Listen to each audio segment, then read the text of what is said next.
Since its beginning, Fond du Lac has been a city of growth, a city of change. History tells us white Europeans looking for good farmland and displaced Native Americans from the east were the first to settle in Fond du Lac.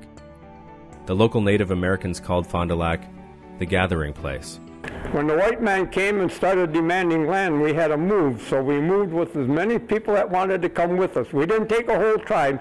We took segments, maybe 10, 15 people out of each tribe. We moved to the northeast corner of New York, and we went up there and got land from the Oneidas. And we stayed there for quite a while.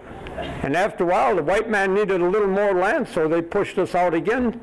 So the Oneidas and Stockbridge, Muncie, and the brother town sent a congregation of people down to Wisconsin to find land where the white man wouldn't bother us. So they came here and negotiated with the Winnebago Indians a section of land along the Fox River, where the town of Kaukauna is now located. But before we got here, they traded that land for land on the east shore of Lake Winnebago.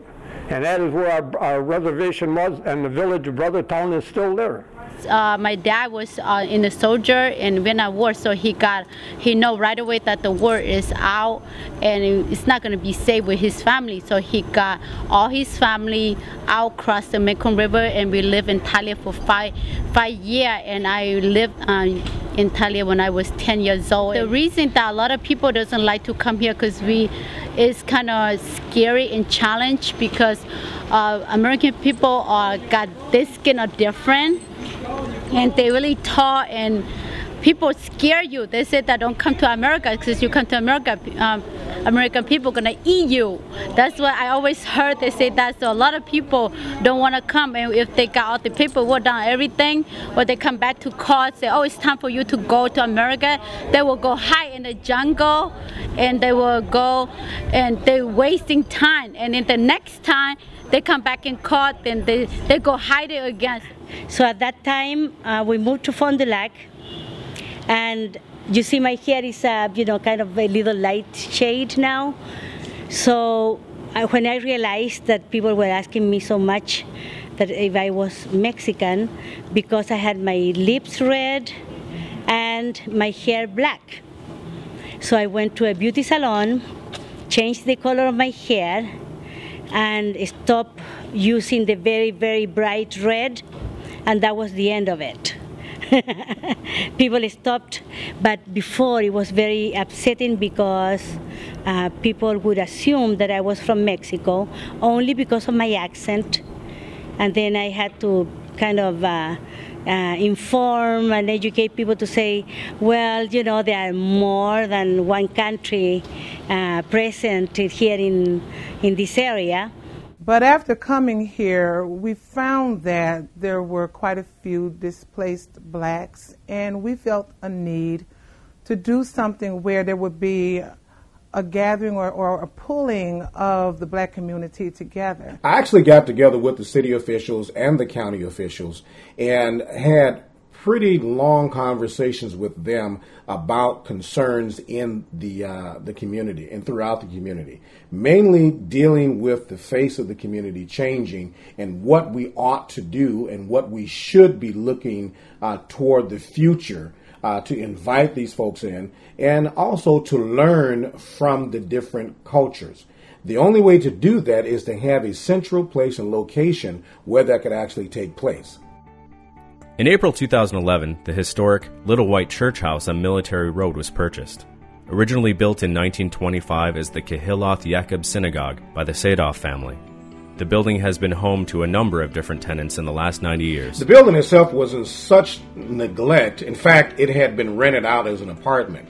And, this is disturbing, but the baptism pool itself was used as a hot tub.